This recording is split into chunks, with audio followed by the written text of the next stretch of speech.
இப்போது புதிய அறிமுகம் ஆச்சி ஹோட்டல் சாம்பார் 50 கிராம் ரூபாய் 20 மட்டுமே.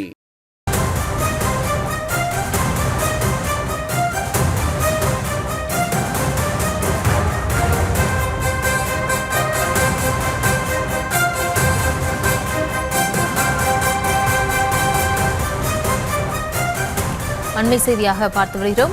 கோவையில் 17 வயது சிறுமி கூட்டு பாலியல் வன்கொடுமை செய்யப்பட்டது தொடர்பாக அண்ணாமலை கண்டனம் தெரிவித்திருக்கிறார். தொடர்பான அண்மை செய்தியை பார்த்து வருகிறோம். கோவையில் 17 வயது சிறுமி கூட்டு பாலியல் வன்கொடுமை செய்யப்பட்டது தொடர்பாக பாஜக மாநில தலைவர் அண்ணாமலை கண்டனம் தெரிவித்திருக்கிறார்.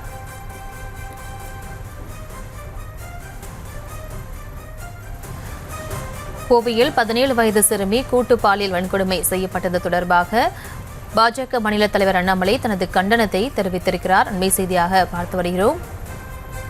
7 மாணவர்களால் சிறுமி பாலியல் வன்கொடுமைக்கு உள்ளாகியிருப்பது அதிர்ச்சி அளிப்பதாகவும் தனது கண்டனத்தில் அவர் தெரிவித்திருக்கிறார். கோவையில் 17 வயது சிறுமி கூட்டு பாலியல் வன்கொடுமை செய்யப்பட்டது தொடர்பாக அண்ணாமலை தனது கண்டனத்தை தெரிவித்திருக்கிறார். விவரங்களோடு இணைகிறார் செய்தியாளர் பரிமளா. வணக்கம், விவரங்களை வழங்கலாம். வணக்கம். கோவையில் 17 வயது சிறுமி கூட்டு பாலியல் பலாத்காரம் செய்யப்பட்டிருக்கிறார். இதில் கல்லூரி மாணவர்கள் 7 பேர் கைது செய்யவும் பட்டிருக்கின்றனர். இது தொடர்பாக பாஜகவினுடைய மாநில தலைவர் அண்ணாமலை அவர்கள் கண்டனமும் தெரிவித்திருக்கிறார்.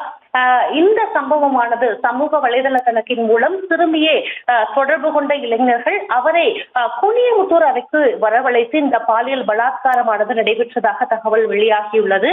சிறுமி வீடு திரும்பாததால் அவரது பாட்டி உக்கடம் காவல் நிலையத்திலும்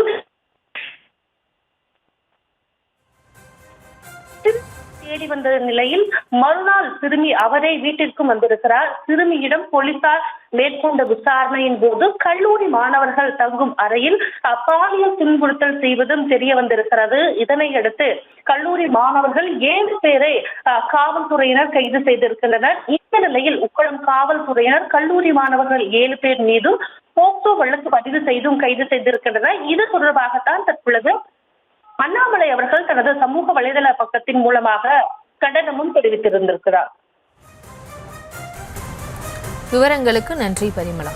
இப்போது புதிய அறிமுகம் ஆச்சி ஹோட்டல் சாம்பார் 50 கிராம் ரூபாய் 20 மட்டுமே.